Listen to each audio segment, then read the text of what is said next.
Normally, I don't do a Sunday video because I've already done the Countdown to Kickoff show with Steve Budin, which is available right here on the site, which you can click on as early as Friday night and watch us run down all the games where I give you my opinions.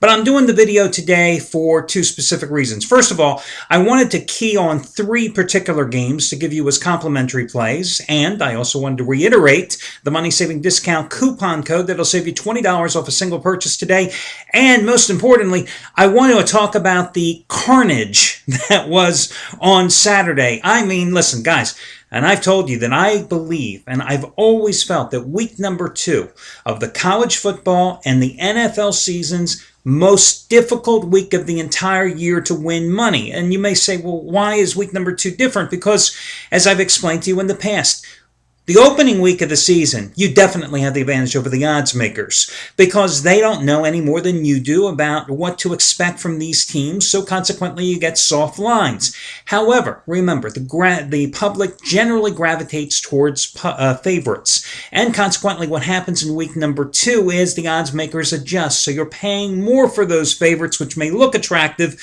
but the value isn't necessarily there. Well, as I said yesterday, carnage is the only word that I can possibly apply to what happened here. I can tell you the good every day. And as I always tell you the good, I always tell you the bad. Well, I don't have any good to tell you about Saturday. Because after a stretch where Wednesday was great because most of the handicappers were on the Cowboys and the under, where Thursday was great because most of the guys came big on Cincinnati, where Friday was great because a lot of the guys had Utah State, and the first week in college football was just gangbusters for most of the handicappers here. Well, yesterday, again, carnage is the only word. Let's start with Jeff Benton. Had a 100-dime play. Oh, yeah. Virginia against Penn State. Cavaliers lucky that if Penn State had a kicker, they would have lost that game outright in Charlottesville yesterday.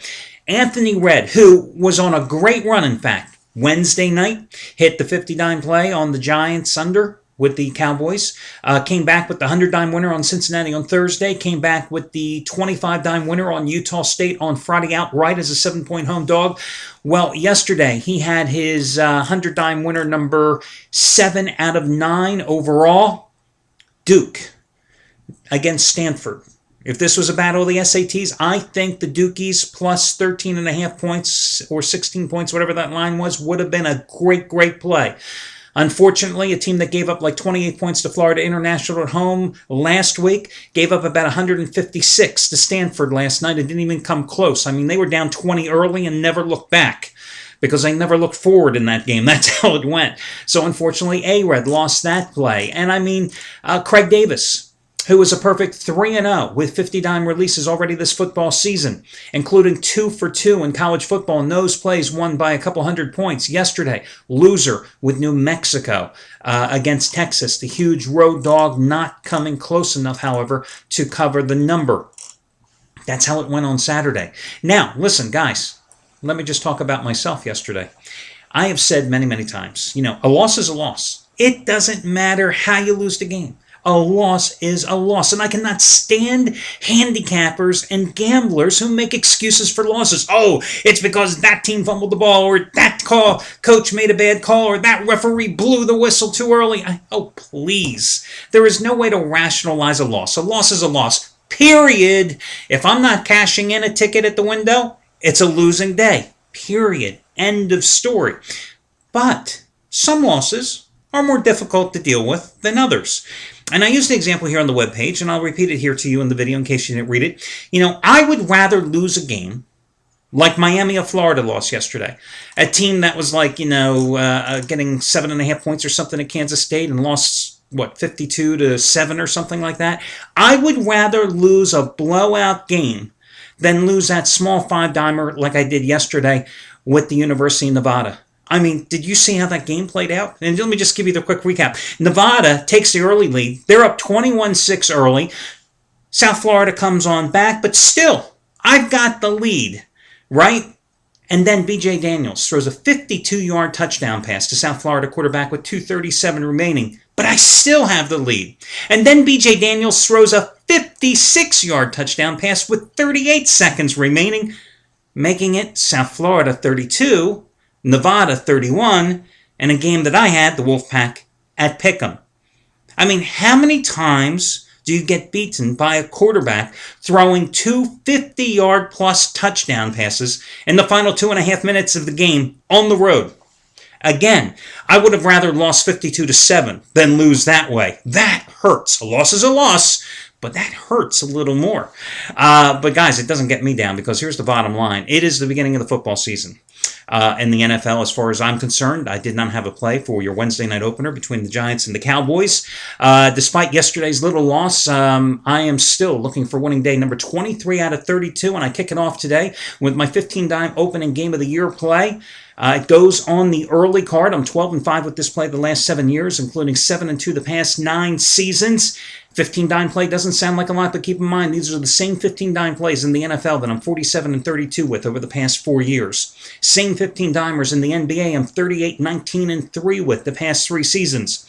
The same 15-dime play that I'm a perfect 7-0 with in baseball the past 3 months, including Thursday's winner with the Nationals on the run line 9-1 over the Chicago Cubs, or 9-2, whatever it was. Again, 99% of my plays are rated between 5 and 15 dimes. So this is right there, guys, at the top of the scale. And that's what I am doing today.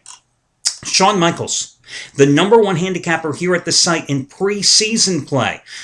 Going for NFL winner number 7 out of 9 overall already this year. And it's his 100-dime winner in the NFL, number 18 of 22. 18. Let me just, guys, give me 1 second here. I just want to verify that I've got the right record here. It is 100-dime winner number... Yeah, he's got it wrong on his website. He's on a 17-4 run with 100-dime plays. 17-4, including 3-1 in the preseason. So today is 18-dime winner, number 18 of 22. 18 of 22. Mark that down on my scratch pad. Call Shawn Michaels. Tell him to get the hell going and fix his website. 18 of 22 for Shawn Michaels. And guys, it is another teaser. It is teaser winner number 21 out of 29. 21 out of 29. Shawn, like I, believe that, teasers, you can make money on them, especially when you've got the right numbers to tease. And he explains it on his website. I don't think teasers are sucker bets. I think parlays are sucker bets, especially if it's your best bet on the board. It's difficult enough to win one game straight up, let alone put it in a parlay. But again, it's his 100-dime winner number 18 out of 22. It's his teaser winner number 21 out of 29 in all sports combined. And it goes on the early card. And he hit 3 out of 4 100-dime releases in the NFL this preseason. $10 bettors have won $9,375 following his football advice over the past 3 years. $9,375. Chris Jordan, today, NFL 800-star winner number 2 in a row. He had one of these plays last year. The Bears versus San Diego way back on November 20th, and the Bears laying 3.5 points, won that game 31-20 over the Chargers, an easy 11-point win and cover. Keep in mind, in the NFL, $1 bettors made $5,170 last season following Chris's advice, and they are up $12,105 since the 2007 campaign. Craig Davis today, 30-dime NFL shocker, $10 bettors in the NFL have won $7,240 following Craig's advice since last season. Remember, Craig loves the NFL, lives there, former president, fantasyfootball.com. You probably heard him on the radio. This is what the guy does for a living, and that's what he's got going today. So that's your roundup. Let me give you your money-saving discount coupon code, guys. It is going to be 20OPEN, 20OPEN, 20OPEN, 20OPEN. Put it all together, no space between 20 and the word open, and that will save you $20 off a single purchase today. Once again, $20 off a single purchase today. 20OPEN. Make sure you check out the free video reports every single day, because that's where you're going to get money-saving discount coupon codes, special one-time offers. It's where I also have the $5 play of the week and the charity play of the week, which is eligible to go again starting tomorrow. So I will be looking for that charity play of the week, so make sure you check out the videos on a daily basis. Remember, for those of you that are newcomers to the site, coming back for the start of the NFL season, Charity Play of the Week is something that I came up with about 8 months ago. And what it is I take a play, a top-rated play from one of the handicappers, and I give it to you for free. No strings attached. All I ask is that if the play happens to win the following day, you make an anonymous donation of any amount to the charity, the organization, the individual that's looking for some financial aid of my choice that I put here on the site. If it doesn't win, Nothing ventured, nothing gained. That's the bottom line. But I just feel there's some greater good to be done in gambling, and I've decided to take it upon myself to do it, and it's been a hugely successful program. The $5 play of the week, for example. I was the $5 winner this past Thursday. My last 15-dime play, in fact. 7th straight in baseball with the Nationals over the Cubs on the run line on Thursday. That was your $5 play of the week, which won for the 4th straight week. And I think it's 8 times in the last 10 weeks overall. So these are the things that you got to be aware of and look out for here on the video reports as we continue the season. Now, guys, let's get to your free picks. Okay, first one. I appeared on Dave Kaplan, who's a good friend of mine. I used to do his TV show. Oh, God, what was it called? It was in Chicago. I can't remember, on Comcast a few years ago. I do so many shows. I don't remember the damn names. But Cappy's a great guy. He hosts a radio show on WGN. I happened to appear there on Monday night talking about the Bears.